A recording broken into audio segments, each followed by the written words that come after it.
Do you snore, and do you avoid eating hard foods, or do you eat hard foods by just chewing them up enough to swallow them? Well, your tongue might be really lazy, and I've got an exercise for you.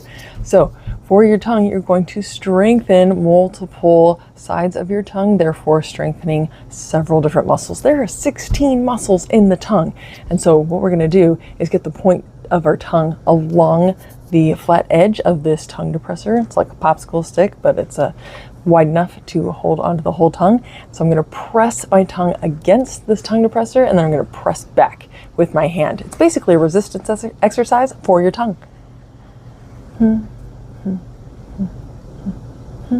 Notice my tongue is not coming off the tongue depressors like this. It's staying engaged. The entire side of my tongue is along the entire flat side of the depressors.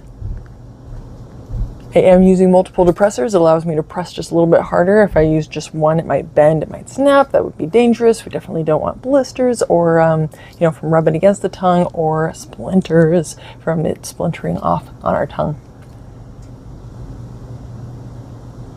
And I do all 5 sides, meaning right, left, top, and bottom, and then straight ahead for 5 seconds each, making sure that my tongue is engaging all the muscles I possibly can without straining any muscles in my jaw or neck, right?